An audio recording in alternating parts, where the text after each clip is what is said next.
Yuk belajar Al-Quran Hadis bersama saya Anita, SPD. Al-Quran, pengertian Al-Quran.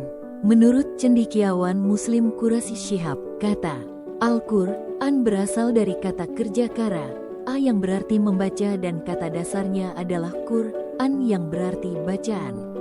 Huruf alif pada kata Qur'an, lanjut Quraisy Shihab, mengandung arti kesempurnaan. Dengan demikian, Al-Quran adalah bacaan yang sempurna.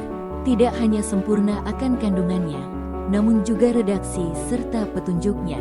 Nama-nama Al-Quran menyebut Al-Quran dengan berbagai macam sebutan. Di dalam Al-Quran banyak kita temukan sebutan itu.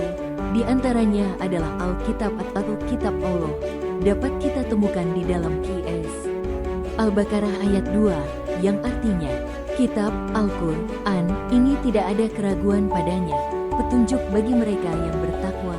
QS Al-Baqarah 2:2. Fungsi Al-Quran. Fungsi Al-Quran dalam Islam. Mayoritas kaum muslimin menyepakati 4 macam dalil, sumber hukum sekaligus urutan dalam prioritasnya. Al-Quran, hadis, disebut juga sunnah atau as-sunnah, ijma, dan qiyas. Apabila dihadapkan dengan sebuah kasus, peristiwa 7 yang memerlukan ketetapan hukum, yang pertama dilihat adalah Al-Quran. Jika ditemukan hukumnya di dalamnya, maka hukum tersebut yang dilaksanakan. Jika di dalam Al-Quran tidak ditemukan, maka kemudian dicari di dalam sunnah. Jika ditemukan hukumnya di dalam sunnah, maka hukum tersebut yang dilaksanakan.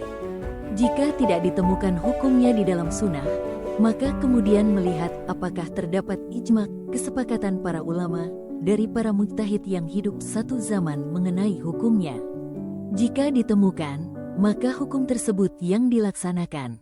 Jika tidak ditemukan, maka dilakukan ijtihad, upaya mengeluarkan hukum, oleh para ulama yang memenuhi syarat-syarat tertentu dengan menggunakan qiyas terhadap nas, Al-Quran dan sunnah. Bagi kehidupan manusia, fungsi-fungsi Al-Quran bagi kehidupan manusia dapat diketahui dari nama-nama lain Al-Quran itu sendiri. Setiap nama Al-Quran memiliki arti yang menunjukkan fungsi dari Al-Quran tersebut, misalnya Al-Huda, petunjuk, Al-Furqan, pembeda, dan lain-lain. Al-Huda, petunjuk.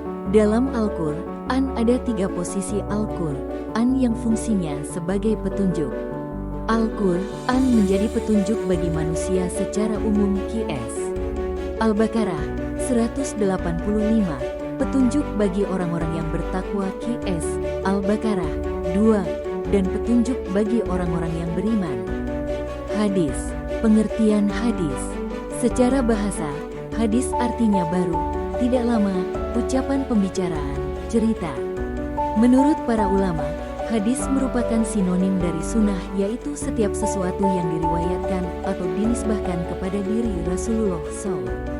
Baik berupa perkataan perbuatan hadis, sunnah sifat, himah mendiamkan perkataan, perbuatan, dan penetapan, sifat atau perjalanan Nabi baik sebelum atau sesudah diutus menjadi Rasul. Perkataan. Yang dimaksud dengan perkataan adalah segala perkataan yang pernah diucapkan oleh Nabi Muhammad SAW dalam berbagai bidang, seperti bidang syariah, akhlak, akidah, pendidikan, dan sebagainya. Perbuatan. Perbuatan adalah penjelasan-penjelasan praktis Nabi Muhammad SAW terhadap peraturan-peraturan syara yang belum jelas teknis pelaksanaannya, seperti halnya jumlah rakaat, cara mengerjakan haji, cara berzakat, dan lain-lain. Takrir. Takrir adalah keadaan beliau yang mendiamkan atau tidak mengadakan sanggahan dan reaksi terhadap tindakan atau perilaku para sahabatnya serta menyetujui apa yang dilakukan oleh para sahabatnya itu. Sifat, keadaan, dan himah, keinginan. Rasulullah. 1. Sifat-sifat Nabi yang digambarkan dan dituliskan oleh para sahabatnya dan para ahli sejarah baik mengenai sifat jasmani ataupun moral, akhlaknya. 2. Silsilah, nasab, nama-nama dan tahun kelahirannya yang ditetapkan oleh para sejarawan. 3. Himah, keinginan Nabi untuk melaksanakan suatu hal, seperti keinginan beliau untuk berpuasa setiap tanggal 9 Muharram. Fungsi hadis terhadap Al-Quran. Fungsi hadis terhadap Al-Quran meliputi 4 fungsi pokok, yaitu menguatkan, mengukuhkan dan menegaskan hukum yang terdapat dalam Al-Quran, menguraikan, menjelaskan dan merincikan ayat yang global, mujmal, menetapkan dan mengadakan hukum yang tidak disebutkan di dalam Al-Quran, membatasi keumuman ayat Al-Quran. Fungsi Al-Quran dan hadis dalam Islam.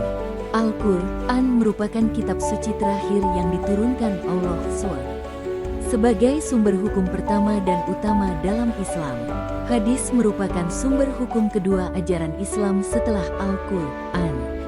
Hadis merupakan rujukan umat Islam dalam memahami syariat.